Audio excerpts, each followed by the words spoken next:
Hello, everybody, and welcome to the March 1st Trips and Traps. Andy Serling, Eric Donovan. Good to be here on Trips and Traps. We only have 2 races this week to show you, though, because it was a short week last week. We only had 4 racing days, so we'll get started with the 6th race from February 24th. We're going to look at the 1A Iscar, the 9 Regal Warrior. It's a 30 to 25 claimer going a mile and 70. Starting to feel bad for poor Regal Warrior. He really runs his heart out and just never gets the right trip. He draws outside posts. Now, here's Iscar, and we'll get to him after that, but he's going to be very aggressively ridden off the layoff. A new gelding for Kieran McLaughlin, and he may have hurt his entry mate, actually, in this race, who finishes a very game second. Regal Warrior's on the outside, and Regal Warrior, he has really run well for an extended period of time, and somewhat his own worst enemy, but boy, he just keeps getting in tough spots one after the other. Well, I mean, this is the problem when you have a horse that doesn't have a whole lot of tactical speed. It's kind of at the mercy of what the rest of the field does and breaking from the outside, and here, you know, he kind of finds himself in a tough spot going wide, and the 5 horse in here, the old Glen, kind of carries him out a little bit in the turn here, and you see Iscar up close pressing the pace. Well, it would help if he get an inside post, too, and or get in a race where there wasn't as much speed,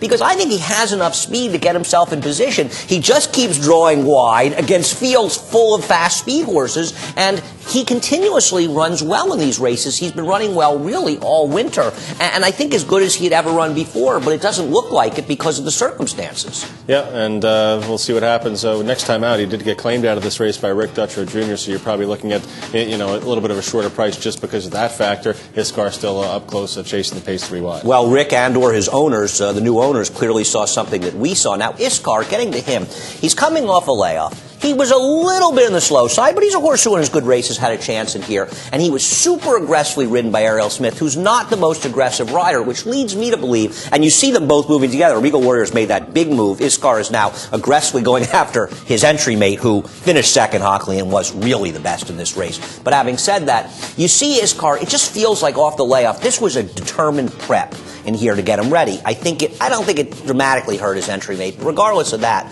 this is a horse the next time he runs Iscar that I think is going to run a lot better. Maybe Regal Warrior will run a lot better as well. Yeah, we'll see what happens. Or finish better. Definitely, Regal Warrior finishes up here, you know, pretty nicely considering the trouble that he had, you know, being wide around the track. Basically, he's going to get a little bit tired late here, but that's kind of understandable. And Iscar's kind of fading. Yeah, Iscar's fading, but if you watch him and people take a look at this race more carefully, the rider knows he's had enough, and he's not abusing him at all. And I think it makes his finish look a lot worse than it could have been as he loses by close to 20 lengths. I think he's a horse that got a very valuable prep race off the layoff in a race that he wasn't going to be able to win anyway. Regal Warrior just had circumstance go against him from start to finish. Some his own doing, but some bad post, and also, as you pointed out, the horse carrying him out on the first turn. Yeah, that certainly didn't help. And then, you know, kind of, you know, the mover on the backstretch there, you know, I didn't really get that because the pace looked like it was kind of quick enough. You know, I think he could have waited a little bit more and had a little bit more left for the finish. Don't know that he was going to win the race anyway, but regardless, it was a solid effort, another solid effort, and we'll look forward to seeing what he could do for Rick Dutrow. Yeah, no, I agree with everything you said, and I think he'll do very well for Rick Dutrow in his subsequent start.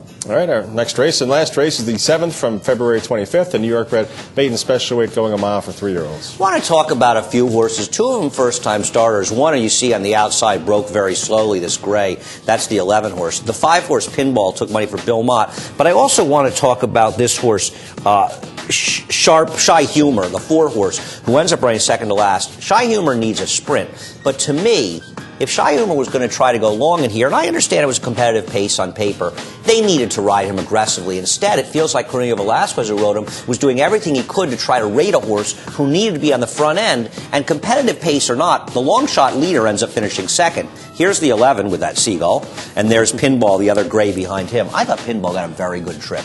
Yeah, Pinball kind of sits back and lets things kind of develop, and, you know, I don't want to say picks up the pieces late because I think he ran a little bit better than that, but certainly hit his best stride late here. And you see the 4 horse Shy Humor try to, you know, steady back off those horses. And, you know, like you said, I mean, if you're going to stretch a horse out, you know, you got to try to put him in a better spot. And, you know, I know you want to try to rate off some speed in here, but you got to make him comfortable. And he was never comfortable from the start, being kind of boxed in going into the turn. He didn't want to rate. He's a sprinter stretching out. If you're going to stretch him out, you got to let him do what he does best. And if it doesn't work out, then he was just in the wrong race. But he never had a chance to find out if if he was in the right race or wrong race, because he was so wrangled back in here. He has to turn back after this start. And Shy Humor had trouble in his first start coming from California. This race was the wrong race, the wrong situation for him. He's going to be very dirtied up in a sprint next time. Now, you want to talk about the 11 horse a little bit in here. Yeah, I mean, I just thought this was a decent effort first time out for low percentage connections that you're not expecting them to have a horse totally cranked up and ready to go first time out. Kind of like the workouts. He's by El Corredor. Seems like he just needed this one. And I thought, after braking slowly and making a little bit of a move earlier on in the race, just got a little bit tired. Should be a better second time out. And the fact that he gets beat a fairly long ways in here, and he does finish last, getting beat almost 30 lengths. I think you'll see a better effort next time out at a big price. Don't know if he's going to win, but he's definitely a horse I'd be looking at for second and third at a decent price. Listen, if you get him third or fourth in supers, you can make a lot of money with long shots. So I'm not going to knock him. I don't have much of an opinion one way or the other. I'm not sure I agree with what you said about Pinball. I think he kind of clunked up on circumstance. I think he got a competitively run pace. I don't think he run badly. Or ran badly. I'm not trying to say he's a bad horse or anything. I just think people are going to think, oh, he needed that first start. He was going long. He's going to run so much better. I wonder if he's not eventually going to be on the turf anyway. I think looking at his pedigree and with Bill Mott, I think he ends up being a turf horse. Yeah, no, you could be very well right about that. We'll see what happens with him. I thought you can go either way off it. Either way, I thought it was an effort. He'd, probably be better off second time out. Right, and to be fair, they're going long first time out, so you can't really expect them to run their best race. They rarely, if ever, will. Anyway, that's going to do it for this episode, but we could always use your help. Trips and traps at NYRAinc.com. Thanks for watching.